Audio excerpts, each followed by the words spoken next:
For context, I am a 23-year-old female, and this happened a few years ago. This is the story of how my quiet life turned into a nightmare. It's still hard to talk about, but here goes. It all started when I moved into my new apartment. It was a small place, just enough for me and my cat, Muffin. I loved the peace and quiet of the neighborhood. Everyone kept to themselves, and I liked it that way. One night, after a long day at work, I came home to find a note taped to my door. It said, "I've been watching you." My heart skipped a beat. I looked around, but no one was there. I took the note inside and tried to brush it off as a prank. The next morning, I found another note. This one was slipped under my door. It read, "You look so beautiful when you sleep." I felt a chill run down my spine. I told my friend Lisa about it. She said I should call the police, but I didn't want to make a big deal out of nothing. Days went by without any more notes, and I started to relax. But then, I noticed things in my apartment were being moved around. My books were out of order, my clothes were rearranged, and Muffin's toys were scattered all over the place. I knew something was wrong. Someone had been inside my home. I called the police. They came, took a report, and checked the place, but they found nothing. They told me to change my locks and be careful. I did as they said, hoping it would be enough to keep the intruder out.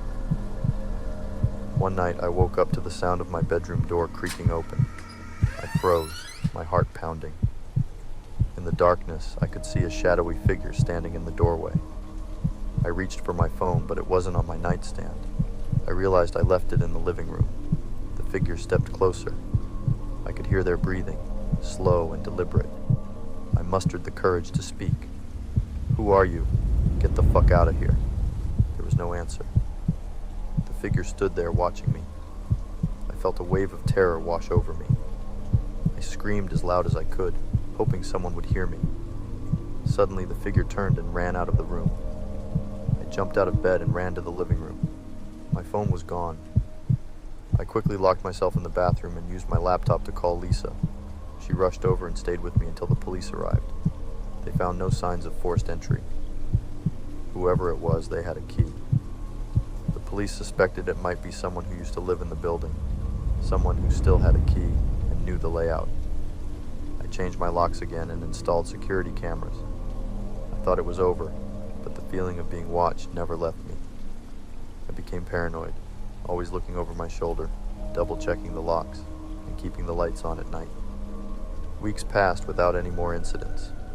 I started to believe it was finally over, that maybe the person had moved on. But then, one night, I found another note on my pillow. It said, "You can't hide from me forever." I couldn't take it anymore. I packed my things and moved out the next day. I left the city and found a new place far away, hoping to leave the nightmare behind. But even now, in my new home, I still feel the eyes of the silent stalker on me. I wonder if he's out there, waiting, watching, planning his next move. And I know, deep down, that the nightmare isn't over. I pray every night that he doesn't find me again.